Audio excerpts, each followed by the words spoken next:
بسم اللہ الرحمن الرحیم۔ السلام علیکم دوستو، میں ہوں شہاب اور آپ دیکھ رہے ہیں شہاب آفیشل۔ آج کی اس ویڈیو میں ہم نبی کریم صلی اللہ علیہ وسلم کے ان معجزات کی تفصیلی تذکرہ کریں گے جو نہ صرف حلیمہ سعدیہ رضی اللہ تعالی عنہا نے اپنی آنکھوں سے ملاحظہ فرمائے بلکہ باقی لوگوں نے بھی آپ صلی اللہ علیہ وسلم کے ان معجزات اور برکات کا نظارہ کیا جو اللہ تعالیٰ نے حضرت حلیمہ سعدیہ رضی اللہ تعالیٰ عنہ کے گھرانے پر نازل فرمائی۔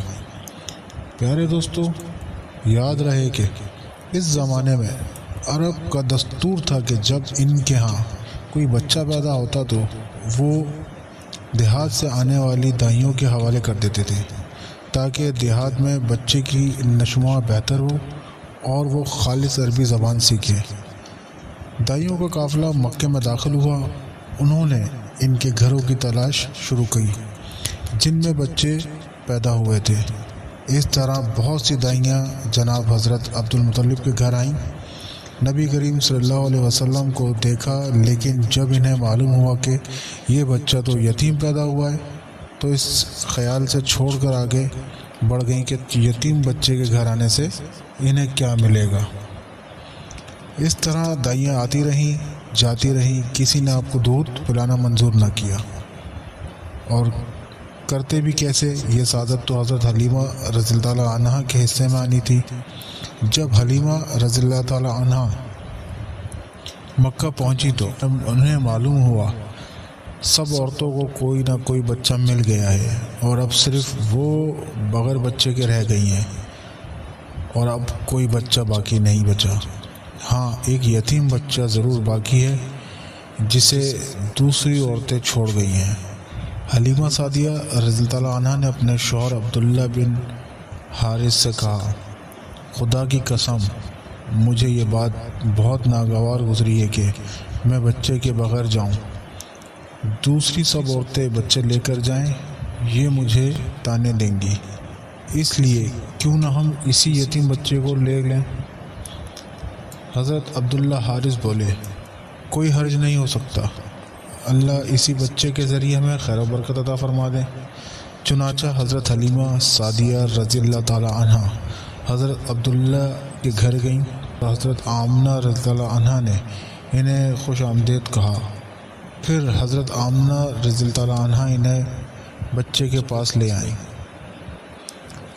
آپ اس وقت ایک اونی چادر میں لپٹے ہوئے تھے، وہ چادر سفید رنگ کی تھی، آپ کے نیچے ایک سبز رنگ کا ریشمی کپڑا تھا، آپ سیدھے لیٹے ہوئے تھے، آپ کے سانس کی آواز کے ساتھ مشک سی خوشبو نکل کر پھیل رہی تھی۔ حضرت حلیمہ سعدیہ رضی اللہ تعالی عنہ فرماتی ہیں، میں نے دیکھا آپ کی آنکھوں سے ایک نور نکلا جو آسمان تک پہنچ گیا۔ میں نے آپ کو گود میں اٹھا کر آپ کی دونوں آنکھوں کے درمیانی جگہ پر پیار کیا، پھر میں نے آپ کی والدہ حضرت عبداللہ بن حارث سے اجازت چاہی، میں نے آپ کو دودھ پلانے کے لیے گود میں لٹایا تو آپ دائیں طرف سے دودھ پینے لگے۔ پہلے میں نے بائیں طرف سے دودھ پلانا چاہا لیکن آپ نے اس طرف سے دودھ نہ پیا، دائیں طرف سے آپ کو فوراً دودھ پینے لگے۔ بعد میں بھی آپ کی یہی عادت رہی، آپ صرف دائیں طرف سے دودھ پیتے رہے، بائیں طرف سے میرا بچہ دودھ پیتا رہا۔ پھر قافلہ روانہ ہوا۔ حضرت حلیمہ سعدیہ رضی اللہ تعالیٰ عنہ فرماتی ہیں، میں اپنے خچر پر سوار ہوئی، آپ کو ساتھ لیا۔ اب جو ہمارا خچر چلا تو اس قدر تیز چلا کہ اس نے پورے قافلے کی سواری کو پیچھے چھوڑ دیا۔ پہلے وہ مریل ہونے کی بنا پر سب سے پیچھے رہتا تھا۔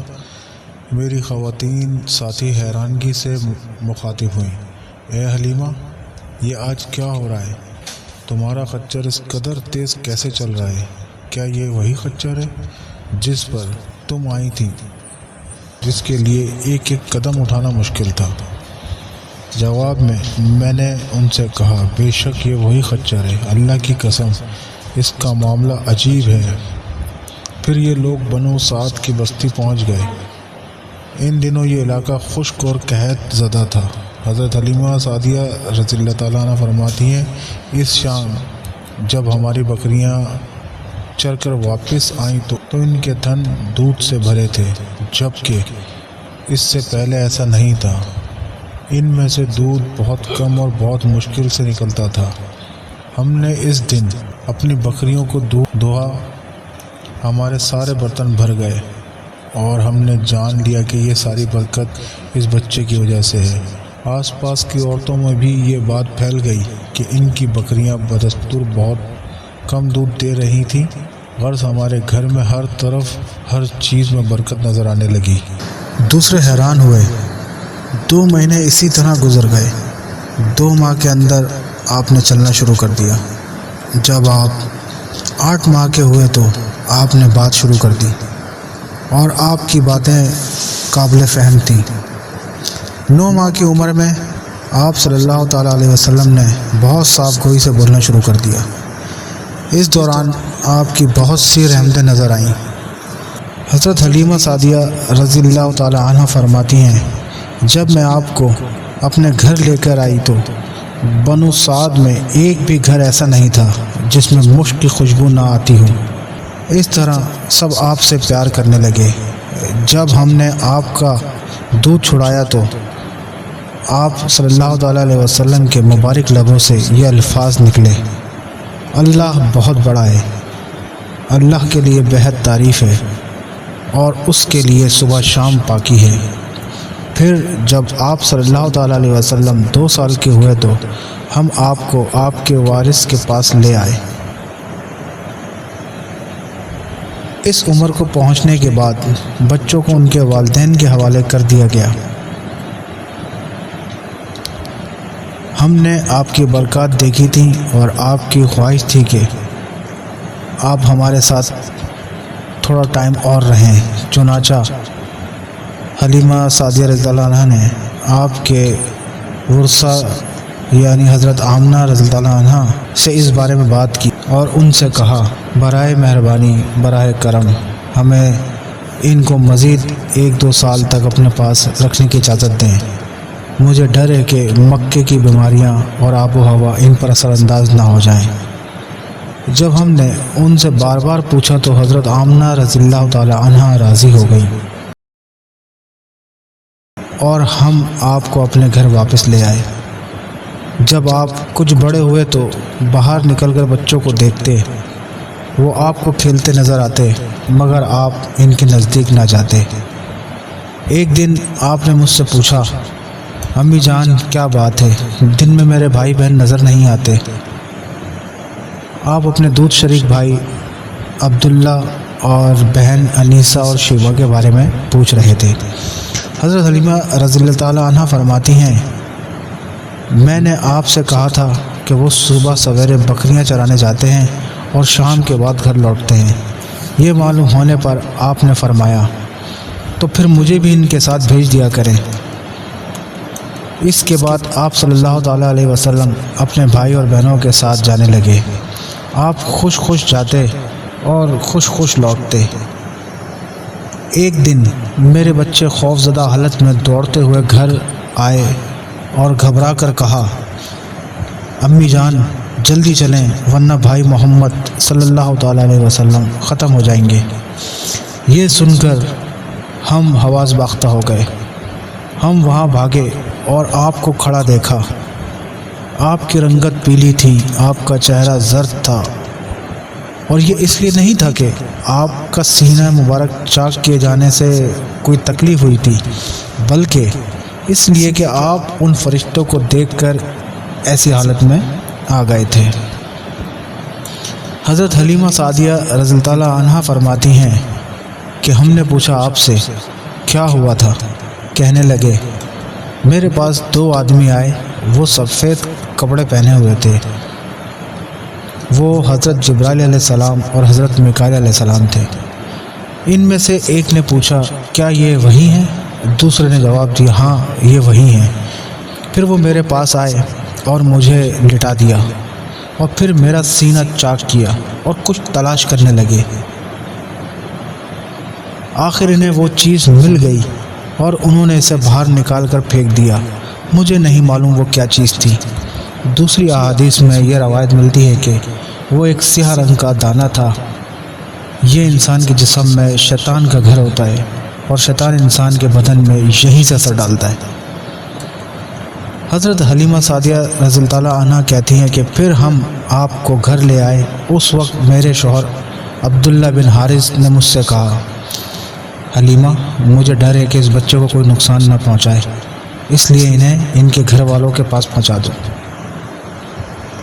میں نے کہا ٹھیک ہے۔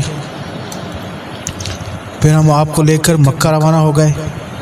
جب میں مکے کے بالائی علاقے میں پہنچی تو آپ اچانک غائب ہو گئے۔ میں اپنے حواس کھو بیٹھی تھی۔ حضرت حلیمہ سعدیہ رضی اللہ تعالیٰ عنہ فرماتی ہیں کہ میں پریشانی کی حالت میں مکہ پہنچی۔ جیسے ہی میں نے رسول اللہ صلی اللہ علیہ وسلم کے دادا حضرت عبد المطلب کے پاس پہنچی تو میں نے سارا واقعہ ان سے بیان کیا۔ جب میں رات محمد کو لا رہی تھی اور جب میں مکہ کے بالائی علاقے میں پہنچی تو وہ اچانک کہیں غائب ہو گئے۔ خدا کی قسم مجھے نہیں معلوم وہ کہاں ہیں۔ حضرت عبد المطلب یہ سن کر کعبے کے پاس کھڑے ہو گئے اور آپ کے مل جانے کی دعا کی۔ پھر وہ ان کی تلاش میں نکلے۔ ورقہ بن نوفل بھی ان کے ساتھ تھے۔ تلاش کرتے کرتے وہ تہامہ کی وادی میں پہنچ گئے۔ انہوں نے دیکھا کہ ایک لڑکا درخت کے نیچے کھڑا ہے جس کی گھنی شاخیں ہیں۔ حضرت عبد المطلب نے پوچھا، لڑکے تم کون ہو؟ چونکہ اس وقت تک آپ صلی اللہ علیہ وسلم کا قد بڑھ چکا تھا اس لیے حضرت عبد المطلب آپ کو پہچان نہ سکے۔ ان کا قد تیزی سے بڑھ رہا تھا۔ انہوں نے جواب دیا، میں محمد بن عبداللہ بن عبد المطلب ہوں۔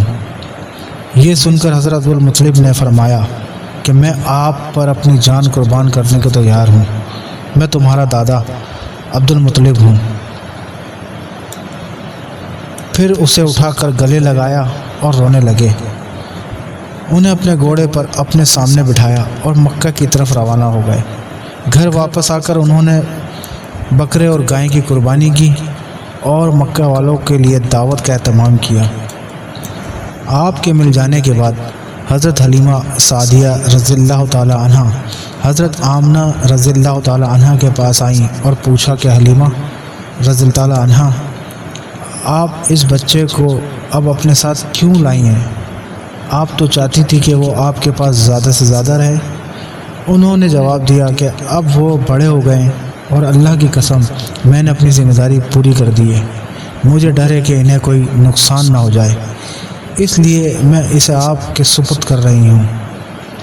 حضرت آمنہ رضی اللہ تعالی عنہ اس جواب سے حیران ہوئی، کہنے لگیں سچ سچ بتاؤ کیا ماجرا ہے؟ پھر انہوں نے سارا واقعہ سنایا۔ حضرت حلیمہ سعدیہ رضی اللہ تعالی عنہ نے کئی عجیب و غریب واقعات دیکھے۔ ان واقعات نے انہیں سخت پریشان کر دیا تھا۔ پھر سینہ مبارک چاک کرنے والا واقعہ پیش آیا تو وہ آپ کو فوری طور پر واپس کرنے پر مجبور ہوئی۔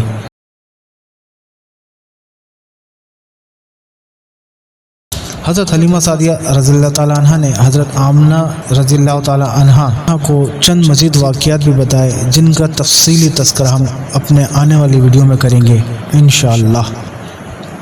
پیارے دوستو، نبی کریم صلی اللہ تعالیٰ علیہ وسلم کو اللہ نے ایسی برکات عطا فرما رکھی تھیں، جہاں جہاں نبی کریم صلی اللہ علیہ وسلم کے قدم مبارک جاتے وہاں وہاں برکات کا نزول ہوتا جاتا۔ دیکھنے والے بھی پریشان ہو جاتے کہ آخر ماجرا کیا ہے۔ جیسا کہ حضرت حلیمہ سعدیہ رضی اللہ عنہ کا وہ خچر والا ہی واقعہ لے لیں کہ آتے ہوئے خچر سب سواریوں سے پیچھے تھا اور جاتے ہوئے سب سواریوں کے آگے تھا، جو کہ ایک ناقابل یقین معاملہ ہے۔ لیکن دوستو، اس کو معجزہ کہتے ہیں جو چیز عام فہم سے بالا تر ہو۔ جیسے ہی نبی پاک صلی اللہ علیہ وسلم سواریوں پر سوار ہوتے تو اللہ کی برکت سے سواریوں میں وہ جان پیدا ہو گئی کہ باقی سواری اس سواری کو نہ پہنچ پائیں۔ یہ سب کچھ اللہ تعالیٰ کی قدرت اور اللہ تعالیٰ کی برکات ہے۔ پیارے دوستو، نبی پاک صلی اللہ تعالیٰ علیہ وسلم کے بے شمار معجزات ہیں جن کا تذکرہ ہم اپنے آنے والی ویڈیو میں کرتے رہیں گے۔ بس آپ نے یہ کوشش کرنی ہے کہ سیرت النبی صلی اللہ تعالیٰ علیہ وسلم کے سلسلے کی یہ کڑی کوئی بھی کڑی آپ سے مس نہ ہو۔ اگر یہ آپ کو ویڈیو اچھی لگی ہو تو لازمی ہمیں کمنٹس کر کے بتائیے گا کہ آپ کو یہ ویڈیو کیسی لگی۔